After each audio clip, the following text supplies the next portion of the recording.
नति प्रतीक है और बुद्ध की परंपरा में महत्वपूर्ण प्रतीक है, क्योंकि बुद्ध ने कहा संसार एक प्रवाह है। जैसे यूनान में हेराक्लितु ने कहा कि जीवन एक सरिता है और ऐसी सरिता कि इसमें कोई दोबारा नहीं उतर सकता।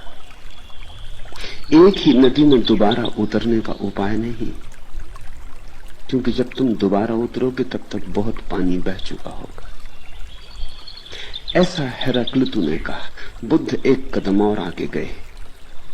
बुद्ध ने कहा एक ही नदी में दोबारा उतरने का उपाय नहीं है, क्योंकि नदी का बहुत पानी बह चुका होगा और तुम्हारा भी बहुत पानी बह चुका होगा। जब तुम दोबारा उतरने आओगे, न तो नदी वह है जो पहले थी, न तुम वह हो जो पहले थे। प्रतिपल सब बह रहा है। वासुदेव इसी सत्य को कह रहा है।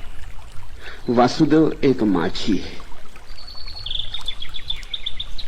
वो नदी में लोगों को इस पार से उस पार उतारने का काम करता है। वर्षों से यही काम करता है। नदी के साथ ही रहा है। जब कोई नहीं होता तो एकांत में नदी के किनारे बैठा होता है। जब कोई आ जाता है तो उसे नदी पार करा देता है। उसने नदी के सब रूप रंग देखे। वर्षा में नदी का तूफानी रूप देखा है, जब भयंकर बाढ़ आती और नदी फैल के सागर जैसी हो जाती। और उसने गर्मी में इसी नदी की सूखी हुई देह भी देखी, जैसे तनवंगी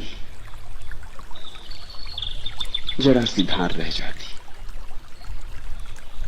उसने इस नदी में बहुत भावभंगिमाएं देखी, प्रवाह की, गति की, गत्यात्मकता की। शांत इस नदी के किनारे बैठकर उसने नदी की मरमर ध्वनि सुनी। नदी के प्रवाह को देखकर उसने जीवन बहा जा रहा है, जीवन की क्षणभंगुरता समझी। नदी में उठते बनते मिटते बबूलों को देखकर उसने अपने को भी एक बबूला समझा है। यहां सभी बनता है, सभी मिट जाता है, यहां कुछ भी थिर नहीं। ऐसे नदी के सत्संग में धीरे धीरे उसे बोध हुआ है।